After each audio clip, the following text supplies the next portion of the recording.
नसीब का लिखा। किसी गांव में एक बहुत ज्ञानी पंडित रहा करता था। पंडित आजू बाजू के सारे ही गांव में बहुत प्रख्यात था और इसी वजह से धनवान भी। पंडित का परिवार ज़्यादा बड़ा नहीं था। पंडित अपनी पत्नी के साथ अपने बहुत बड़े घर में अकेला रहता था, क्योंकि पंडित को कोई बेटा था नहीं और एक बेटी थी, जिसका विवाह पास के गांव वाले एक श्रीमंत लड़के से हो चुका था। पंडित ने शादी से पहले अपने होने वाले दामाद की अच्छे से जांच पड़ताल की थी और अपनी बेटी का भविष्य भी ठीक से पढ़ा था। तब जाकर उसने बेटी की शादी की। लेकिन चंद सालों में ही पंडित का दामाद बुरी आदतों के चंगुल में फंस गया। जुआ और शराब की बुरी लत ने उन्हें सड़क पर लाकर रख दिया था। अपनी बेटी की ऐसी दुर्दशा देखकर पंडित की पत्नी काफ़ी दुखी होती थी और अक्सर पंडित को कहा करती थी, तुम जाकर उनकी मदद कर आओ। पंडित हमेशा अपनी बीवी को यह कहकर उनकी मदद करने के लिए मना कर देता था कि अभी कुछ समय तक उनका बुरा वक्त चलना है। हम चाहे कितनी ही कोशिश कर ले, जो उनके नसीब में नहीं है वह उन्हें नहीं मिल पाएगा।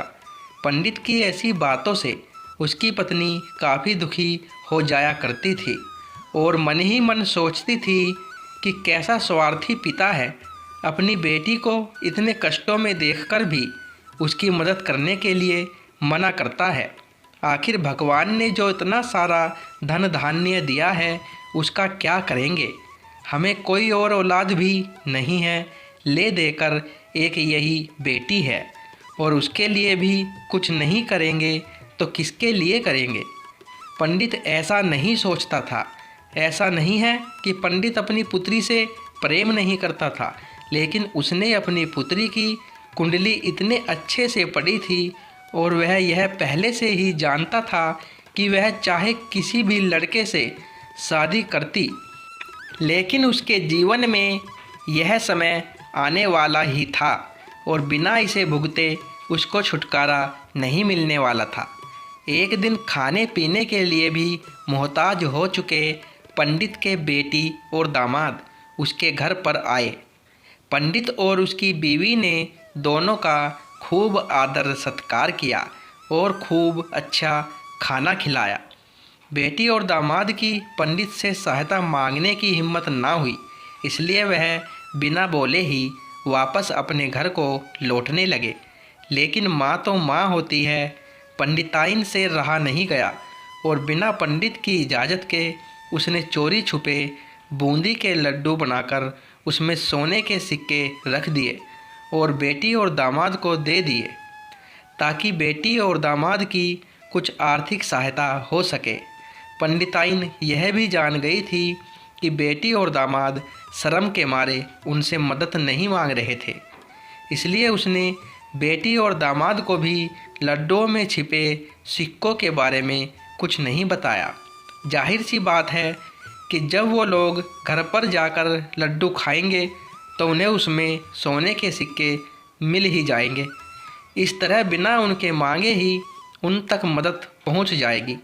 सोचकर पंडिताइन मन ही मन अपनी बेटी की मदद करने के लिए खुश होने लगी। पंडित के दामाद और बेटी उन दोनों का आशीर्वाद लेकर अपने घर की तरफ रवाना हो गए।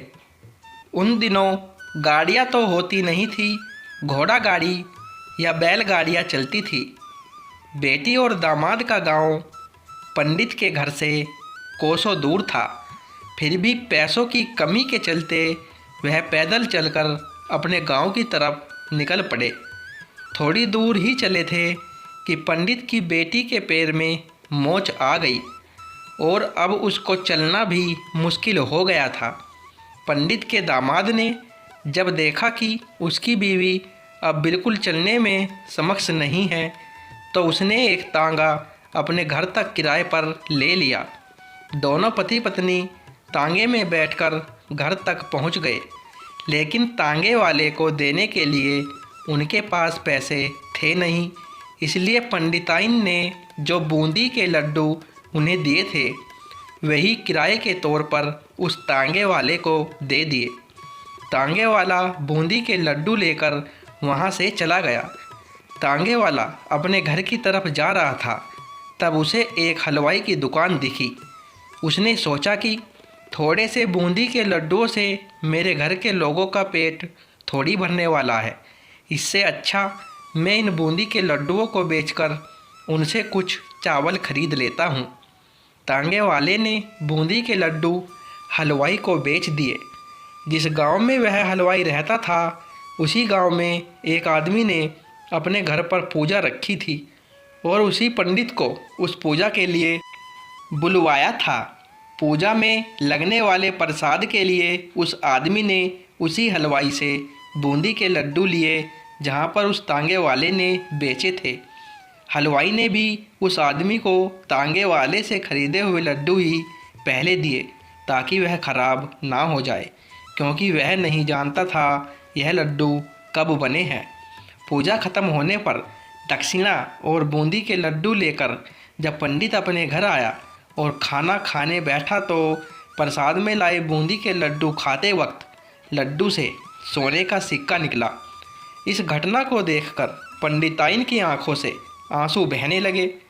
पंडित ने जब पंडिताइन से उसके रोने का कारण पूछा तो पंडिताइन ने पंडित को सब कुछ बताया और पंडित से उनकी बातों पर भरोसा ना करने के लिए माफ़ी मांगी। पंडित ने पंडिताइन के आंसू पोंछे और कहा कि तुम्हारी तरह मैं भी हमारी बेटी को बहुत प्रेम करता हूँ, लेकिन अगर हम उसकी अब मदद करते हैं तो दामाद हमसे हमेशा ऐसे ही मदद की अपेक्षा रखेगा और अपनी बुरी आदतों को कभी नहीं छोड़ेगा। पंडिताइन भी अब पंडित की बातों से सहमत हो गई।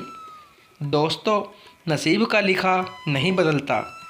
यह कहानी आपको कैसी लगी कमेंट में ज़रूर बताएं और कहानी अच्छी लगी हो तो वीडियो को लाइक, शेयर और चैनल को सब्सक्राइब करें। धन्यवाद दोस्तों।